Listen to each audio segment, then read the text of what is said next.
I believe that through storytelling, through the power of entertainment, you can get people to sort of see things differently, support things. And one of the quickest ways to get a bunch of people to mobilize is to emotionally get them to feel something. And once you have them emotionally involved, you can do great things. And so I love making content and stories that like entertain people and get them thinking, and also to have some type of purpose, to be helpful. I've always learned telling your own story, your way, is very important. Because if you do not tell your own story, somebody will tell it, and it will never be the same as if you had chosen to use your voice to tell your story. I'm Sheryl Lee Ralph. I'm Zeberiah Newman, and this is The Storyteller's Spotlight.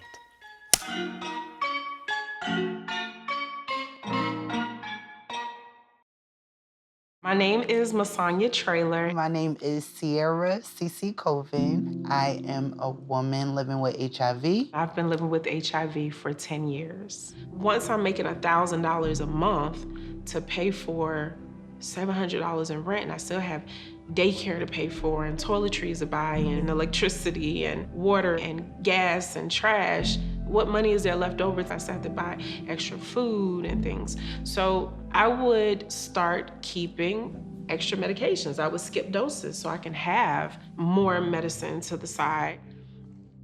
I became involved with Unexpected. I had made, my very first film was a short documentary called Right to Try, and it was about a dear friend of mine who was participating in an underground sort of secret HIV cure trial.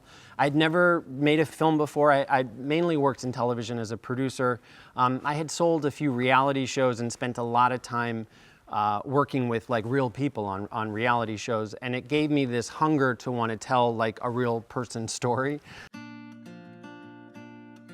From the very first day that I met the two women we feature in the film, Sierra CC Colvin and Masanya Traylor, from the very first second I met them, they are just like so compelling and dynamic and interesting and nuanced and just the absolute most perfect vessels for this message. I wanted to sort of try to understand the landscape as best as I could, and also try to get to know some of the players in that world. The Well Project, the Diva Foundation, Sister Love, there are a lot of really successful, needed, and purposeful nonprofits already in this space, right? And so when I decided to make this movie, my entire purpose was to just, how can I amplify this message? These women were already putting a spotlight on this. I just was like, let me help with any fog light I can find. I had experience working with A-list celebrity on these films, and I understood viscerally the power of having that type of microphone added to these films. And so when doing the research for the film and while putting it together, there's absolutely no way in this entire world that you can do any of that without running into Sheryl Lee Ralph's name. My work around HIV and AIDS is something that I have been doing for, wow, my whole life, 40 years. And with these 40 years, it has been amazing for me to learn so much about human beings. When 40 years ago, very young woman, dream girls on Broadway, and I've said this over and over, the best and worst time in my life. And the worst time was when my friends just started dropping dead.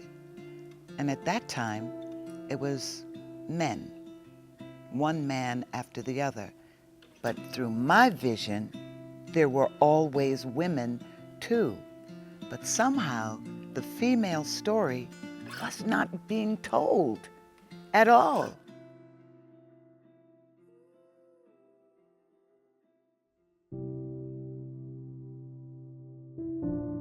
So I knew that she was in the world of this nonprofit, and I knew that this film would sort of definitely pique her interest, but she's busy.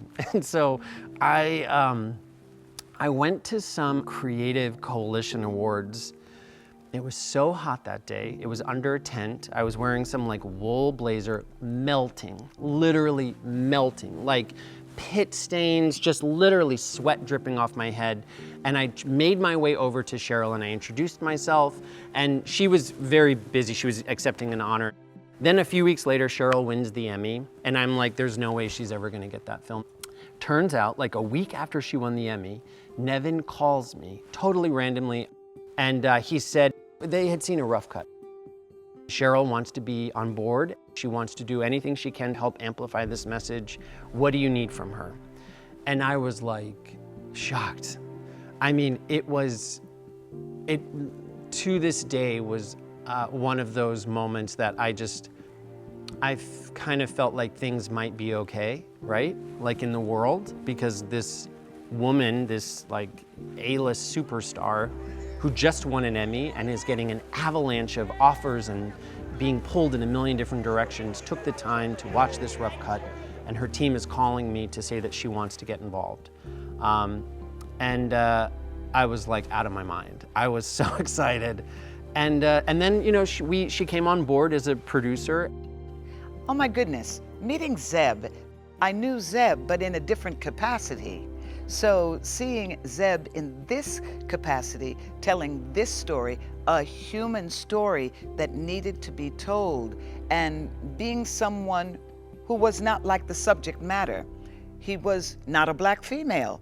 We had this young white man coming to tell this story with authenticity, bringing the women's authenticity out, helping them find their voice to tell their story. I was like, this is all very exciting to me. And the fact that we are talking about good women, kind women, mothers, sisters, daughters, nieces, these two women that have their unexpected story to share with the world in a way the world is going to receive it.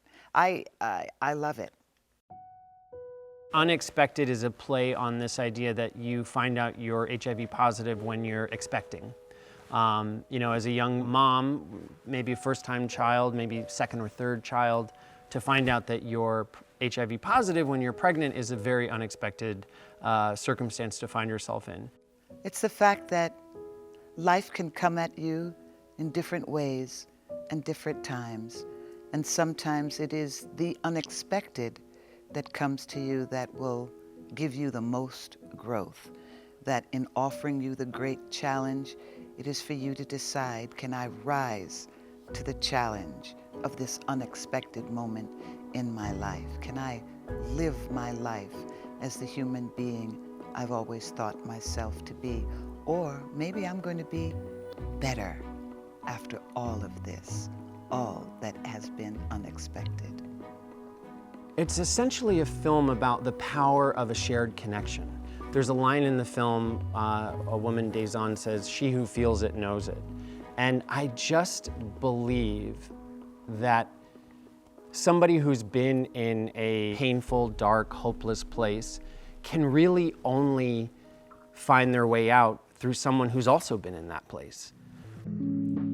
Just having to ask your provider for an HIV test is somewhat daunting, which is why I think it's really important that providers just offer it. At least they are putting it there, and then it's easier to say, oh yeah, sure, include that with my other tests. And so what these two women in the film do is they create this network of women who are not just there to be like kind, loving, and supportive, they're also there to come with access to resources, shortcuts to get things that you need. I joined this project because it is something important.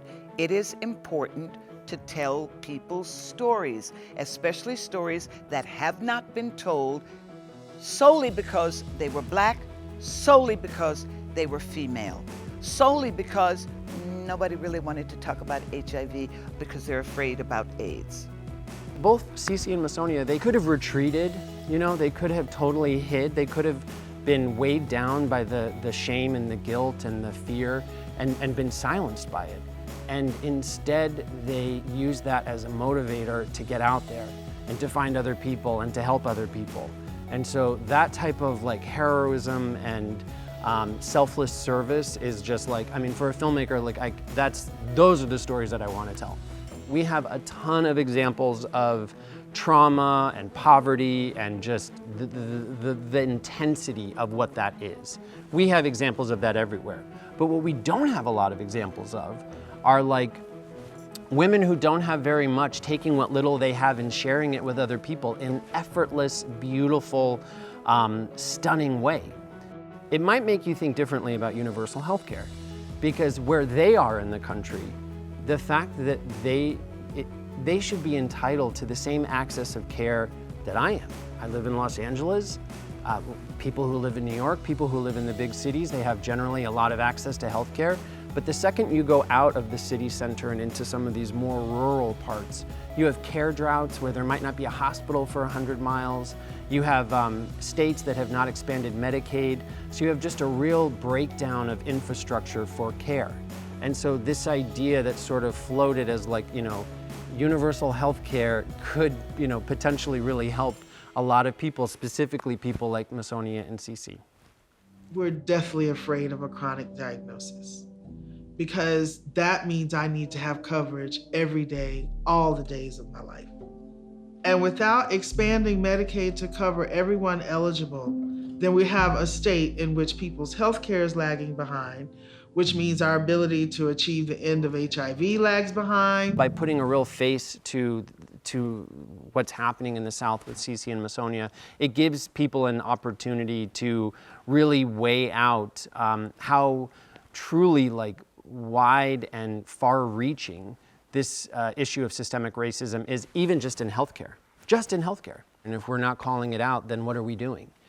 So as an ally, calling that out and pointing that out to people, it's just another opportunity for people to see that this is what it looks like. This is what it is. I'm going to talk about these things that need to be heard, that need to be uplifted, no matter what anybody says. Because if I had listened to people at the start of this journey, I wouldn't be doing this work.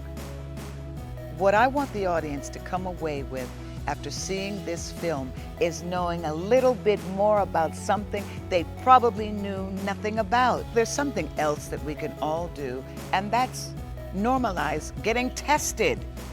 Get a test for HIV. Know your status. I just would like to, in some small way, have people feel okay to talk about getting an HIV test, I want groups of girlfriends to talk about getting an HIV test. I want moms to talk about it with their kids. I want to sort of break down this stigma around even just getting an HIV test. And so this idea that this stigma is a real nail in this epidemic and what's happening in the South. The stigma being so intense and so full of shame and fear that it's keeping people silently suffering. If we can try to unravel that knot, then I think that we stand a chance at sort of breaking down the barriers between the cultural differences between homosexuality and church and different backgrounds and different ethnicities in different parts of the country. Stepping in as a producer on this project, for me, was a win-win for everybody. I really wanted to tell these women's stories, and I really wanted these stories to be heard in a way that people could hear it and accept it. A true human story.